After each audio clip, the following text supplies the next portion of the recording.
بسم اللہ الرحمن الرحیم الصلاۃ والسلام علیک یا رسول اللہ وعلی آلک واصحابک یا حبیب اللہ۔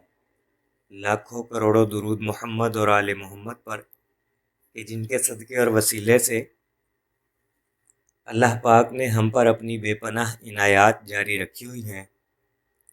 معزز سامعین کرام، السلام علیکم۔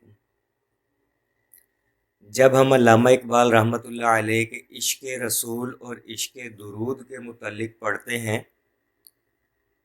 تو بہت سے رازوں سے پردہ اٹھتا چلا جاتا ہے۔ ان رازوں میں سے ایک راز یہ بھی ہے کہ 1 کروڑ مرتبہ درود پڑھنے والے کو اللہ تعالی حکیم الامت کا درجہ دے دیتے ہیں، اور دوسرا راز یہ ہے کہ 1 کروڑ مرتبہ درود پڑھنے والے کا نام رہتی دنیا تک زندہ کر دیا جاتا ہے، اور تیسرا راز یہ ہے کہ کثرت اور محبت سے درود پڑھنے والے کو ولایت عطا کر دی جاتی ہے۔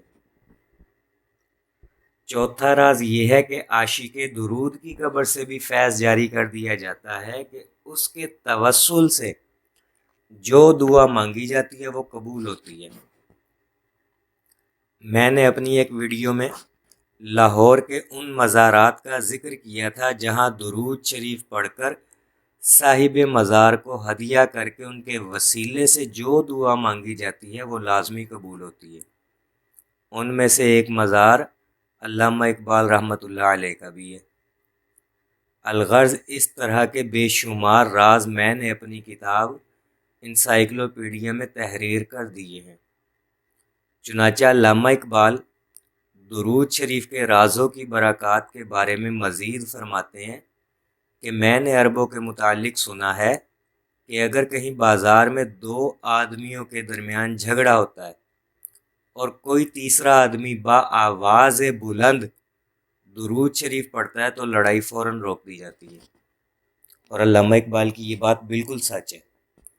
ایک خاتون نے اپنا مسئلہ مجھے بتایا کہ ہمارے گھر میں بہت بے برکتی ہے، نحوست ہے، ہر وقت لڑائی جھگڑا رہتا ہے، ماں باپ بہن بھائی سب آپس میں ایک دوسرے سے کسی نہ کسی بات پہ لڑتے رہتے ہیں، بحث کرتے رہتے ہیں، اور یہاں تک کہ بسا اوقات نوبت مار پیٹ تک پہنچ جاتی ہے، اور مجھ سے یہ سب برداشت نہیں ہوتا، میرے ہاتھ پاؤں کانپنے لگ جاتے ہیں۔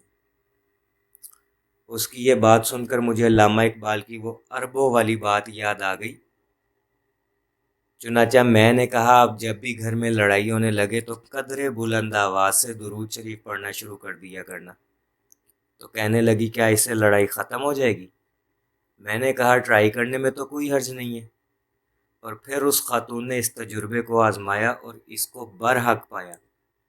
تو کسی نے صحیح کہا ہے کہ بزرگوں کی باتیں ہمیشہ سچ ثابت ہوتی ہیں، لہٰذا آپ بھی یہ نسخہ اپنے دامن سے باندھ لیں کہ جب بھی گھر میں یا باہر کہیں لڑائی ہونے لگے یا آپ سے کوئی لڑنے لگے تو کوئی سا بھی درود شریف پڑھنا شروع کر دے، اور پھر اس کی برکتیں اپنی جاگتی آنکھوں سے دیکھیں۔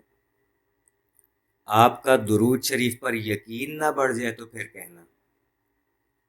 مضبوطی سے تھام لے اس نسخے کو۔ دعا گو ہوں کہ اللہ پاک ہم سب کو کثرت سے درود شریف پڑھنے، پڑھوانے، لکھنے، لکھوانے اور اس کی اشاعت و تبلیغ کرنے والا بنائے۔ صلی اللہ علی محمد، صلی اللہ علی محمد، صلی اللہ علی محمد۔ السلام علیکم۔